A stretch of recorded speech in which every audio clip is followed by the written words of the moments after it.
Hi, I'm Wendy Murdoch, and I'm here to give you a quick tip to help you improve your riding. Today we're going to look at ankle position. There's a lot of different people riding in different positions with their ankles, and there's a lot of different things being taught. But the bottom line is we're looking for the position of your leg and ankle that's going to give you the most support through your skeleton and be the most secure and the strongest with the least amount of effort. So it's really about what's happening inside the boot and inside the clothing with your skeleton and the alignment through the bones. Sometimes it's really hard to see that, so we're going to look at a couple different positions and we'll see the influence of having the leg in different places and how secure that makes Elizabeth in the saddle. I've got Elizabeth and Howie helping me here again today, so let's see what happens. Right now, Elizabeth is in a really nice solid position. You can see that she's got the flat of her calf on the horse, that the inside is nice on the flat of the inside, and that her foot is in a good alignment with her knee. I could pretty much drop a plumb line through her knee down through her second toe.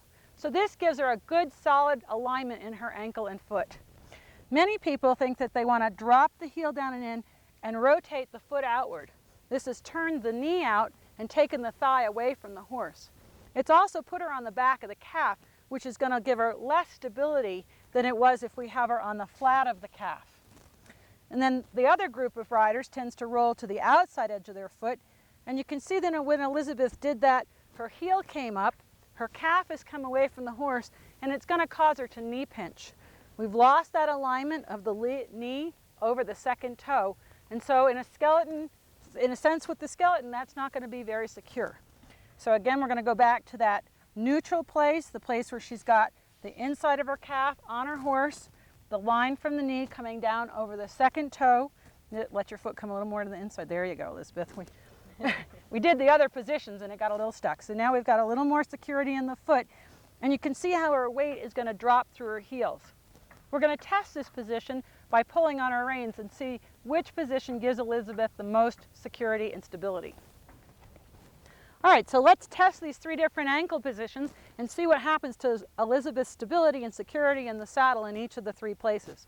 We'll start with her foot in a good position with the inside of her calf flat on the horse and the line from her knee through the middle of her foot.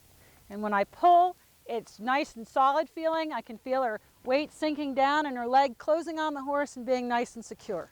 All right, Elizabeth, let's turn the foot out. So now we've got the back of her calf on the horse and her foot turned out. And then when I pull, I can feel that there's much less stability. How's that feel, Elizabeth? Less stable. Yeah, it's much less stable when I pull, and it's easy for me to pull her forward. So if she's coming up to a jump and the horse pulls on the reins a little bit with her feet turned out like this, she's not going to be as secure. So now let's do the one where, yep, you've got the foot rolled to the outside and she's trying to roll her leg onto the horse or hold with her leg and wrap it around the horse. And we can see that her knees come away from the saddle and the weight's to the outside of her foot, which does not give her a good alignment through the skeleton from the foot through the calf to the knee. And when I pull on her this time, again, it's not nearly as secure as that nice solid alignment that we had in the first place. So let's go back to that first one, Elizabeth. And she's got the ankle in a good middle spot. The weight's going to drop down through the heel. We have a nice alignment of her knee over the middle of her foot. And when I pull, that sucks her calf onto the horse in a nice solid feeling from me on the reins, and she's in a very secure place. So the next time you go out to ride, pay attention to your ankle position and just notice whether you're trying to wrap your leg around the horse or if you've got your feet turned out. And do a little experimenting to see if you can find that nice solid alignment of the foot through to the knee.